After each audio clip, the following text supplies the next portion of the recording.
gente começar o dia com uma mensagem assim, não é? Sendo abençoados, a pastora Carol trazendo essa palavra de Deus para você, abençoando você e sua família. E começamos então agora o nosso De Tudo Um Pouco com informações interessantes. Fica ligadinho, aumenta o volume aí, chama a família para participar com a gente. Um tema importante, a reforma no ensino médio aprovada pelo Senado torna o currículo escolar dos jovens mais flexível. Mas, como toda mudança tem suas vantagens e as desvantagens também, quais serão elas dessa nova grade curricular? E é sobre isso que nós vamos falar agora com o Marco Silva, que é professor universitário, também doutor em educação. Bom dia. Bom dia, tio. Bem-vindo. Obrigado pela sua participação aqui com a gente hoje. Um tema importante, eu acredito que toda mudança, Marco, ela é boa, porque sai de uma zona de conforto, gera mudanças, mas nem sempre essas mudanças fosse assim, fosse só de vantagens, mas ao longo do percurso se descobre algumas desvantagens também. Verdade. Fala um pouquinho da sua consciência em relação a essas reformas. Realmente elas vêm mudar mais positivamente do que negativamente? O que você acha?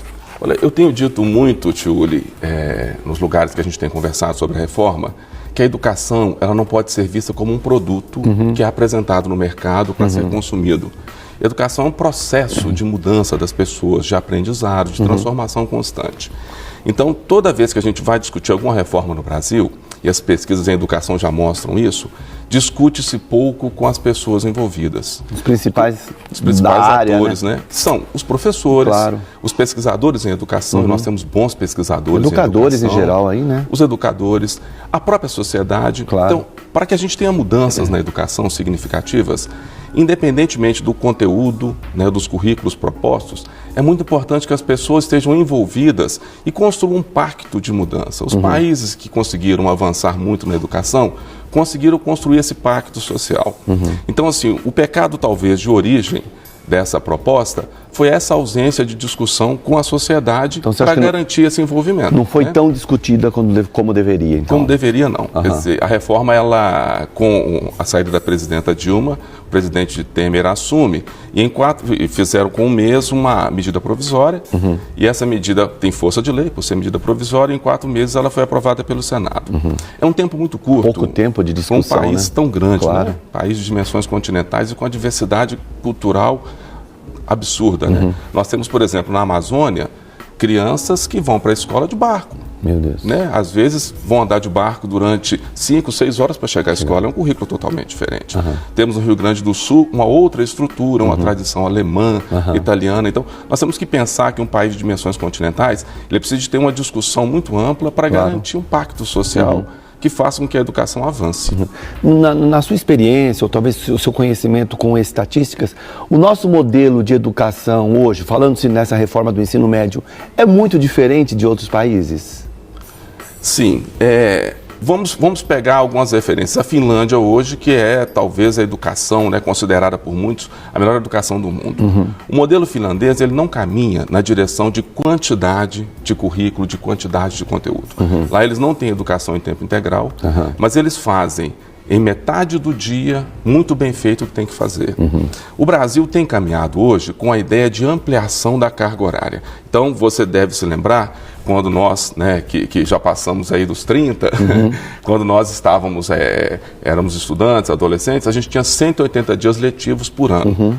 Passamos para 200 dias, né, a partir da Constituição de 88, da LDB, na década de 90, com a ideia de que a gente ia melhorar a qualidade. Isso não aconteceu. Você dar mais do mesmo não garante que você tenha a qualidade. Então, o Brasil, e agora com a proposta de reforma do ensino médio, a ideia é tempo integral, né? Gradativamente você chegar a ter tempo integral no ensino médio, mas se você não melhora a qualidade daquilo que é ofertado, necessariamente mais tempo não vai garantir que você tenha mudanças. Né? Eu te fiz essa pergunta porque eu me lembro que eu tinha um amigo de infância, desde a primeira série, e no ensino médio ele foi fazer o que a gente chamava de colegial na época, no Canadá. E ele escrevia cartas para a gente e dizia assim: Ulisses, é absurdo, a gente não tem nada de geografia, história da América do Sul, sobre o Brasil, né? Então ele achava curioso que estava no outro país e não se ensinava nada absolutamente sobre o continente, a América do Sul, sobre o próprio Brasil, né? Então a gente vê essas divergências em relação aos países. Mas parece que você trouxe algumas informações para a gente, Marco, sobre algumas mudanças e essas vantagens e desvantagens. Sim. Vamos ver um pouquinho para você poder comentar. hoje 13 disciplinas obrigatórias ao longo desses 3 anos do ensino médio. Sim. E com a reforma... Sim, a proposta aí é que a gente tenha, né, o telespectador está vendo, né? A proposta é que a gente tenha hoje 60% da carga horária com algumas disciplinas que nós ainda não sabemos quais serão, porque está havendo ainda uma montagem de um documento chamado BNCC, que é a Base Nacional Curricular Comum, e ela vai definir quais seriam essas disciplinas obrigatórias nos 60% da carga horária. Os outros 40% serão disciplinas que vão fazer parte de 5 grupos que serão ofertados em cada escola. Seria língua portuguesa, matemática, ciências da natureza, ciências humanas e o ensino técnico. As escolas terão essa gama de 5 possibilidades para ofertar, mas obrigatoriamente cada escola tem que oferecer pelo menos uma das 5 possibilidades. Entendi. Seria mais ou menos o que acontece hoje na universidade quando o aluno tem as matérias obrigatórias, as optativas? Mais ou menos parecido? Algo semelhante, né? Ele teria que fazer o básico e teria algumas optativas de acordo com a opção que ele vai ter de formação no ensino superior ou com aptidão, segundo a proposta que foi apresentada. Ok. Vou perguntar para o Marco agora, mas amigão, não fica muito feliz não, porque eu tenho certeza que o português e a matemática continuam no obrigatório, né, Marco? A gente acredita que sim. Bacana. Vamos ver mais uma informação sobre essas mudanças, sobre as vantagens e desvantagens. Em relação aos professores, o que você conta para a gente, Marco? Olha, existe uma discussão do chamado notório saber, né? Em algumas regiões ou em alguns cursos onde você não tenha profissionais que foram formados na licenciatura para ser professores, sobretudo no ensino técnico, será permitida a contratação pelo chamado notório saber.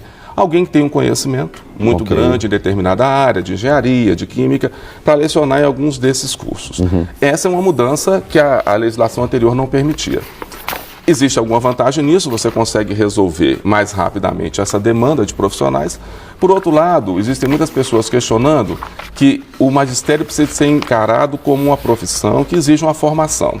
Então, nós também podemos precarizar esse aspecto formativo se não houver um investimento para que, em algumas regiões do país, você não tenha mais essa necessidade de chamar um profissional só pelo notório saber, mas que você tenha uma garantia que ele tem uma formação pedagógica para que ele possa, além de administrar aquele conteúdo, trabalhar com a formação de uma série de valores que a educação tem que fazer, né? Entendi. Falando um pouquinho sobre a situação em que está, o próximo passo é a publicação da Base Nacional Comum Curricular, né? Sim. Quer dizer, está no momento ainda de aprovação esse modelo todo. O MEC hoje tem discutido, quer dizer, a gente tem que comentar com o espectador que, na verdade, existe uma grande divergência entre os próprios técnicos do MEC, né? Entre os pesquisadores, com relação a como essa base está sendo encaminhada, como é que ela vai ser publicada. Mas ela está sendo discutida há mais tempo e havia uma expectativa de quem abriu, ela fosse publicada, talvez pela própria dificuldade de chegar em um consenso, ela ainda não foi apresentada publicamente. Eu tenho alguns dados aqui sobre a carga horária também, Marco, que fala sobre o aumento que vai subir de 800 para 1.400 horas. Quer dizer, é um bom percentual de aumento no conteúdo, pelo menos em questão a horas, né? No tempo dessa, quer dizer... Acho que o currículo vai ser bastante melhorado em relação à disponibilidade de matérias e conteúdo para esses alunos. A ideia é que você chegue a ter escola integral, 50% das escolas de ensino médio sejam escolas de tempo integral, 1.400 horas anuais. Seria tempo integral, seria até 2024, 50% das escolas. Certo. Entretanto, isso de acordo com o Plano Nacional de Educação. O Senado, quando fez a aprovação da medida provisória, eles chegaram a colocar que durante, pelo menos nos próximos 5 anos, as escolas saiam de 800 horas e cheguem a 1.000 horas pelo menos. Então, é um intermédio para chegar até essas 1.400 horas. Entendi. Nós temos mais uma tela, vamos ver as mudanças aí, vantagens e desvantagens. O próximo tema para a gente, por favor. Pois não, Marco, sobre artes, educação física, filosofia e sociologia. Hoje... é obrigatórias essas matérias nos 3 anos. E com a reforma... Elas serão... o que aconteceu num primeiro momento, quando a medida provisória do governo, do Ministério da Educação, produzida pelo Ministério da Educação e publicada pela Presidência da República, foi apresentada, excluía-se essas matérias como obrigatórias. Certo. Houve, assim, uma grande discussão, uma repercussão, né? Pressões dos setores sociais aí organizados, E aí, o Senado, ao fazer essa aprovação da medida, incluiu uma solução para esse caso, que não é uma solução esperada por grande maioria dos pesquisadores, que ao invés de serem matérias obrigatórias, elas seriam conteúdos obrigatórios. Okay. Nós avaliamos o que a partir disso, né?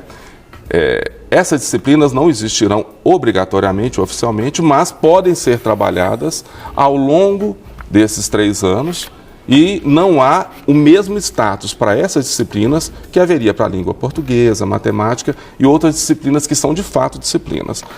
Um questionamento que a gente às vezes faz, e assim, o espectador pode perceber que a gente tem questionado muito, mas é fundamental a gente questionar bastante, porque a educação mexe com a vida do país, das pessoas, com a nossa formação. Então é importante que a gente questione bastante, que as chances de errar vão diminuindo, na medida que a gente questiona mais o processo que aí está.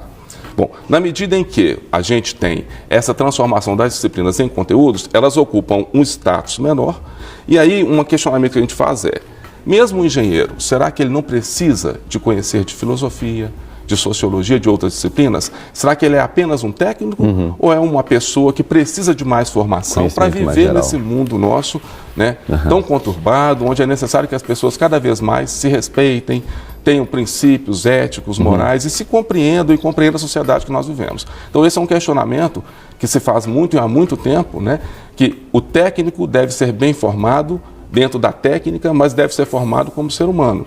E essas disciplinas da área de humanas, elas são muito importantes nessa formação das pessoas. Pelo que você fala, eu vejo que essa reforma vai trazer até uma mudança no próprio conteúdo de formação de um novo professor, não, Marco? Indo além um pouquinho do nosso tema aqui, porque você vai precisar de um profissional com um conteúdo mais, além do específico, um conhecimento mais geral, mais genérico de outros temas também, para que possa contribuir com esse aluno nessa próxima forma de formação de cada um, não?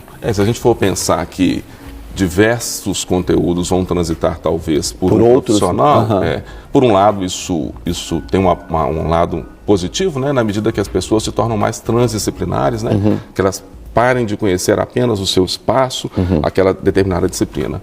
Por outro lado, a gente também tem que pensar que, apesar disso, nós temos que ter uma boa formação. Aquela pessoa que sabe tudo, né, sabe de tudo, talvez ela não tenha a profundidade para lidar com aquilo que é necessário. Eu, originalmente, sou professor de História. A gente percebe, às vezes, que a generalidade, ela muitas vezes nos impede de ter uma visão mais profunda. Então, é muito importante para a boa formação do professor que, além dessa visão transdisciplinar, ele tenha a condição de aprofundar para ele ser uma pessoa que domine determinados conteúdos com a competência para ensinar. Ensinar não é apenas repetir, né? Ensinar é, na verdade, você ajudar o outro a trafegar alguns trajetos que você já trafegou anteriormente, né? Claro. Eu acho que um dos questionamentos sobre essa reforma que se pergunta muito é sobre uma segunda língua, a língua estrangeira. Eu sou nascido em 62, então eu imagino que em 73, 74, eu cursava a 5ª série e a 6ª série.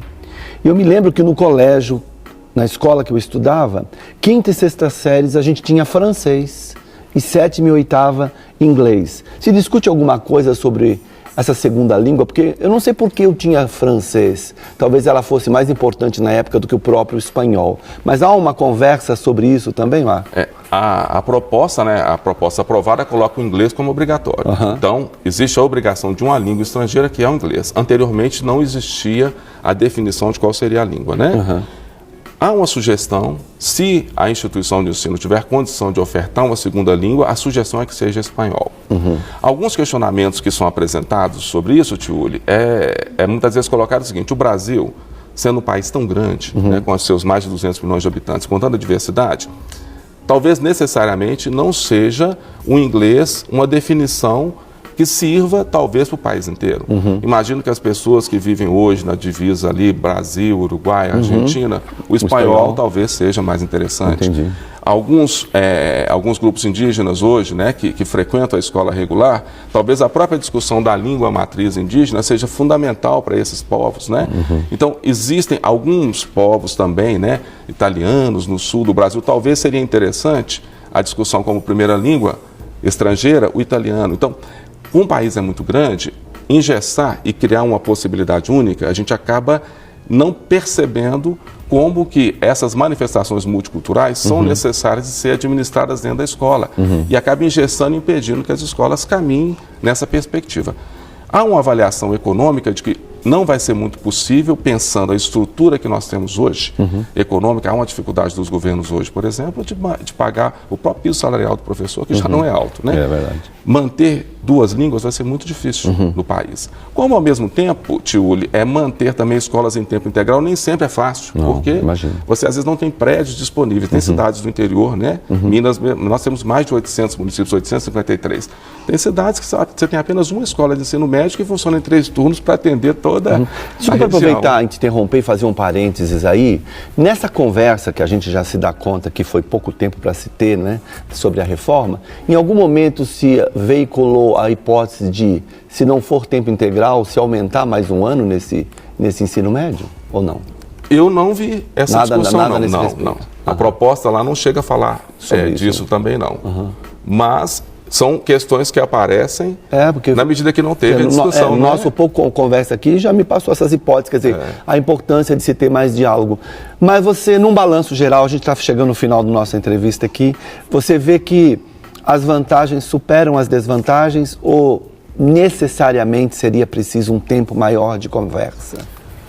Olha, eu sempre tento ser positivo com a vida, sabe? Mas a responsabilidade nos faz dizer que, dada a conjuntura, as pesquisas de pessoas muito sérias nesse país, né, e os estudos e a minha experiência de educação, eu estou há 30 anos, né, como estudioso, como autor de livros, eu vejo que as desvantagens são muito maiores. Né? E acho que a gente precisa aprender que a educação exige um pacto nacional, exige muito diálogo. Espero que os governos aprendam isso. A história da educação no Brasil mostra que essa ausência de diálogo foi muito grande durante todas as grandes reformas que nós tivemos. Por isso que a maior parte delas não foram reformas que tiveram muito resultado. Haja visto a gente ter hoje, apesar de alguns avanços, ter hoje ainda uma educação considerada no plano internacional de um nível ainda muito elementar. Então, infelizmente, eu não tenho essa visão muito positiva. Mas eu confio muito na criatividade, na inventividade, na capacidade dos professores brasileiros de se superando e da gente caminhar sempre numa perspectiva positiva e transformar isso, né, fazer desse limão uma limonada. Exatamente. E a gente torce por isso, porque a gente quer o melhor para o seu filho, para a sua filha, né? Na formação, você, papai, mamãe, os principais interessados também. Quero agradecer muito o Marcos que esteve aqui com a gente, professor universitário, dando essa aula aqui para a gente sobre essas reformas que vão acontecer e a gente torce para que seja bastante positivo. Obrigado, bom dia para você, sempre bem-vindo aqui no nosso programa. Bom dia, é um prazer meu falar com os amigos da Rede Super. Foi bom. Nós vamos para o intervalo rapidinho. Como é que está aí na sua cidade? Está frio? Aqui em Belo Horizonte, a manhãzinha começa fria, final do dia a temperatura dá uma caída. Nós vamos ver como é que vai ser a previsão do tempo por aqui. E aí, vamos lá? Vamos conferir?